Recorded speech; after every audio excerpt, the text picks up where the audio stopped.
নেশার জন্য ওর নিজের ওয়াইফ স্ত্রীকে মানে ও আরেকটা বাবা ব্যবসায়ীর কাছে গ্রহণ করতে পারে। এটার প্রমাণও আমাদের এই এলাকা সবাই জেনে গেছে এবং কি ওর স্ত্রীর নিজের মুখের বক্তব্য ছিল এটা। তো দ্বিতীয় কথা, ওর স্ত্রী বলল যে আমার জামাই আমাকে মেরে ফেলতে চাইছে, কিন্তু এটা ভুল ধারণা। ওর জামাই ওকে মারতে চায়নি, বাচ্চাটাকে ডেকে নিছে একমাত্র তার স্ত্রী যদি ডাক না দিত বাচ্চাটা কখনো যেত না। কারণ আমরা যেই বাচ্চাটা নিয়ে আমরা আন্দোলন করতেছি তারা দুটা বোন ঘর থেকেই বের হয় না স্কুল ছাড়া। 1 ক্লাস স্কুল, দ্বিতীয়ত ঘর, একটা বিড়াল আছে ছোট বোনটার, ছোট বাচ্চাটার, ও বিড়ালটা নিয়ে খেলাধুলা করতেছিল। তখনই ওই মানে যে আসামিটা মারছে তার ওয়াইফ ওকে ডাক দিছে, বাবু এখানে ঘরে আসো।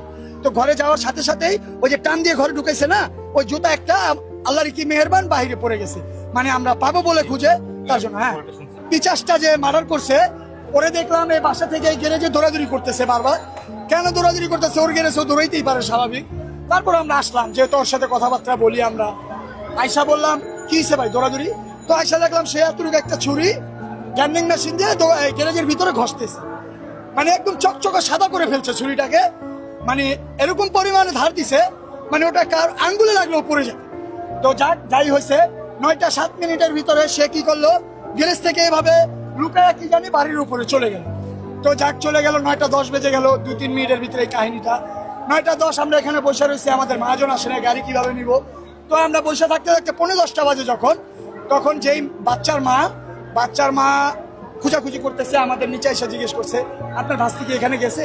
বললাম না আপা, ও তো নিচে নামে না, ও তো উপরেই থাকে। যেই জায়গায় মার্ডার করা হয়েছে বাচ্চাটাকে, পাশের ফ্লাইটে, ওই ফ্লাইটে বাচ্চাটাকে যখন না হয়েছে তখন একটা জুতা ভুলবশত আমাদের রিজিক, ওই বাচ্চাটার লাশ ছিল বিদায়, আমরা তার মা বাবা ছিলাম বিদায়, মানে হক হালালি, তার জন্য আমরা ওই জুতাটা মানে আল্লাহর উসিলায় বাইরে পড়ে গেছে।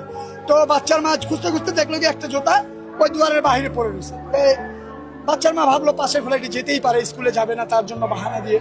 তো ভাইয়া ও ফ্লাইটটার ভিতরে টোকাটুকি করছে, বাচ্চার মা প্রায় 20 মিনিট টোকাটুকি করার পরে কোনো সারা নাই, শব্দ নাই, ভিতর থেকে লাগানো।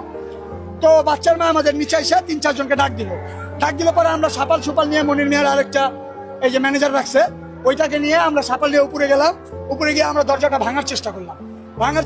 আমরা দরজাটা এক পর্যায়ে ভাঙতে পারলাম না, 2-3টা সিটকারি লাগানো ছিল।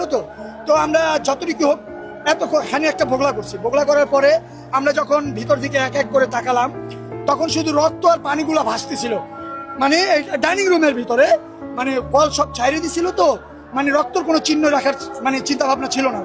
তো লাস্টে আমরা যখন ঢুকলাম দরজাটা খোলার পরে, তারও 7-8 মিনিট পরে খুলছে, আমরা ওখান থেকে গ্যান্ডিং এর আওয়াজ পেয়েছি রুমের ভিতর থেকে। গ্যান্ডিং এর আওয়াজটা এই কারণেই পেয়েছি, রুমের ভিতর অন্য কোনো কাজ হয় নাই,